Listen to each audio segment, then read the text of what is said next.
I awoke in deep sweat again. The noise always wakes me. That damn bell. Can't believe it's supper already.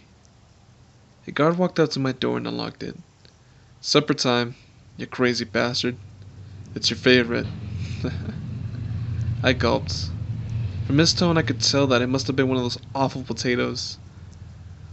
Roast beef again. Normally that's a meal I would kill for. But not in here. In here it tasted like sandpaper and dirt. The cook isn't very good. The guard walked into my cell, grabbed the back of my straitjacket, and pushed me down the hall. I guess I just have to endure it. After all, that's not the worst of my worries. If you haven't guessed by now, I suppose your intellect is a little lacking. I now spend my days within an asylum. Although I'm here under false circumstances. You see, I didn't kill my family. It was Horsehead. That's the nickname I gave him. I got my food and sat with my usual crowd. The guard took off all our jackets and was the first to speak as usual. Have you guys heard the noise in the night? The insane babbling of the patients? Yeah, I'm sure we'd all heard it. Some of us even contributed to it. Right, Eric? That was Gerald. He's here for the rape and murder of 10 prostitutes. Pleaded insanity during the trial. Sick bastard. I tried to ignore him as he allowed Eric in the side. Causing the man to yelp, I stabbed a piece of my roast beef with my fork. I shoved it into my mouth. I winced. Such an awful taste. No, not at all. The other noises. The ones made by it. I think I heard Gerald swear under his breath. He knew where it was going. I heard it again. I swear. Down the hall. It was Gerald slammed a fist on the table. Cut the shit, man. You're just crazy like every other asshole in this joint. Look around you. Look at where you are. I was ready to respond with a verbal insult, but I decided against it. There was no point. He could floor me easily, and plus deep down I wondered if he was right. I've been here a while. What if I really am crazy? No, don't think like that. Horsehead is real. He took my family. I know he did. I began to listen to the murmurs around me. The conversations of broken minds. But it wasn't long before Gerald piped up again. But hey, really, if you're believing in your little make-believe monsters helps you sleep at night? I looked at him with fear in my eyes and spoke with rage in my voice. It doesn't. I rarely sleep. Gerald merely laughed at what an ass. I don't blame him for not believing in me. But he doesn't have to make light of the situation. Now shut up and eat your food, and stop telling stories. You might frighten the other children. Stop being such an asshole. It was real, damn it. A few of the others slid away. They could feel this coming. And they'd hated these arguments. God, that sounds so bad.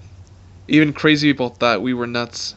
Hell, once me and Gerald almost killed each other, but a bit of solitary confinement fixed that for the both of us. You got proof? Maybe you left behind a hoof or something.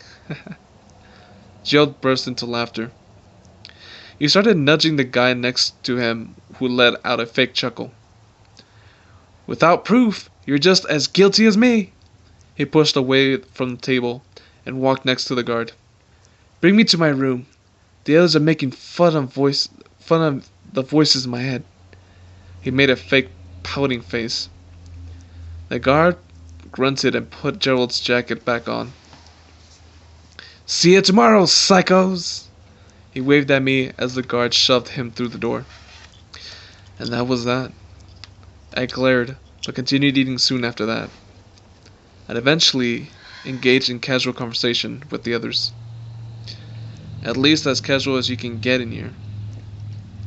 Lights out. My least favorite part of the living here. The darkness is bad enough, but the screams and laughter of insane people adds this surreal quality that usually stops me from sleeping. But today is unusually quiet, as if they know something's wrong. I managed my eyes closed and drifted away into the world of dreams. I sit at a picnic table with my wife and child. It is summer, and we are happy. It was a beautiful day, and the sun was shining. The flowers were made in full bloom. The forest was lively with noise. It was perfect. I get up to check the barbecue. The hamburgers and hot dogs smelled like they were almost ready. My son shouts to his mother, calling to her to play. She laughs and rises from their post. Then two of them began to pass a ball back and forth near the edge of the forest. It was then that I realized the forest had gone dead silent. Although at the time I paid no attention, it was a few minutes more before I heard my wife's blooming scream. She screamed about how something took our child in the forest. I began to run towards the forest as she entered. I yelled to her to stop, but to no avail. I feel branches swatting at my face as I charge enough towards the forest, which now seems unusually dark. I hear my wife scream again. I run as fast as my legs can take me and arrive at the horrific being tearing my wife's flesh from her body. Horsehead. It turns to me after I yell in anguish. It moves quickly towards me and I black out. I jolt out of my sleep, breathing heavy, my body drenched in sweat. Suddenly, it hits me. The silence was nearly deafening. And then the noise begins.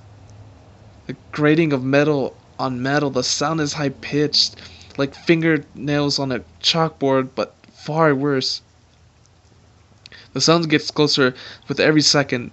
I cower under my thin blanket, hoping for some sort of shelter from whatever horror lurks outside, but it doesn't work.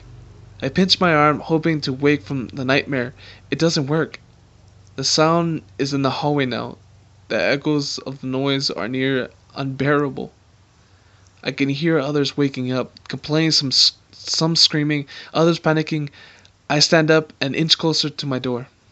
I peek through the glass window and the top of my door. Nothing. Total darkness. Then a slight light, the one directly between me and Roger's cell, flickers to life. The grating noise stops. I hear a heavy breathing noise, like that of a wild beast. Something stepped into the light. Its back turned to me. Although it was moving fast, too fast for me to even catch a glimpse of it, but I know what it was. I could hear the religious man in the cell next to me praying. He could see it too. I knew I wasn't crazy. The beast lifts its hand and smashes Roger's door open. His screams of terror and pleas for help are drowned out by sickening gurgling noises from the beast. It enters his room and the lights turn off and the screams stop. I can hear the tearing of flesh, the splatter of blood hitting walls, the sound of bones snapping, of horrible noises, and the thing made. I stood waiting at my door for a minute before the beast re-emerged. The light flickered back on, and I could see it in its full glory. I dared not to breathe as I examined its horrible visage. It was something truly out of a nightmare, haunting, impossible, and by far the scariest thing I have ever seen in my life. My eyes tried to convince what I was looking at, and in disbelief, nothing like this should even exist. But I'll try to relay what my eyes witnessed. It stood nearly 10 feet in height, with dark reddish-brown skin, and that was the most normal thing about it. Upon its neck was the skull of a horse that had made gnarled. Thin black hair that hung from the base. From there I could see its chest heaving in and out, with each breath at its rib cage pressed up against the skin. The thing looked malnourished, but then everything got even worse. On its back was a large tumorous hump from which sprouted 4 twisted limbs.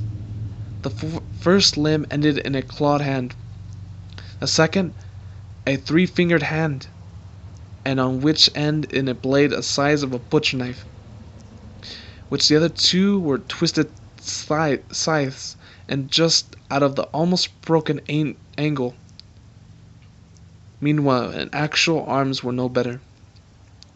One ended 3 fingers, much like one of the tumor arms, but each finger ended in sharp blades, and it carried Roger's head.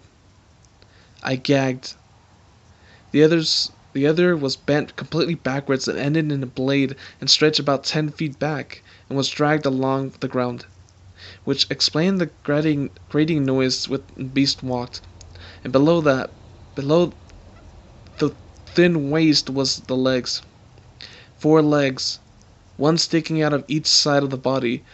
They were incredibly thin, like spider legs, and they stretched for at least 4 feet before dropping at an almost 90-degree angle. And at the bottom of each one was, I kid you not, was essentially what it looked like human hands. To say I was terrified by the creature was such an understatement. Suddenly, I felt a warm sensation running down my leg, and I swore, partially crying. And then it turned, and it saw me. I stared right at its face. Its eyes seemed to roll in its head, and they were looking straight at me. Soulless eyes. I began to sob uncontrollably. It seemed almost as if it recognized me from that night. It stared for the few moments before letting out a prolonged growl that sounded something like loud machinery mixed with a wheezing whisper. It raised its arm and pointed at me before walking down the hall, dragging its mighty arm behind it. And the last thing I saw before fainting was Roger's head, and it looked like Gerald's flayed skin wrapped around the beast's arm, dragging behind it. I heard gunfire and a few guards shouting orders. I heard inmates screaming, and I heard the beast roar. And then I heard nothing. When I woke, there was a ringing of sirens and the shouting of officers everywhere, and the asylum was evacuated. Not to mention my head hurt like hell. Must have fallen on the floor.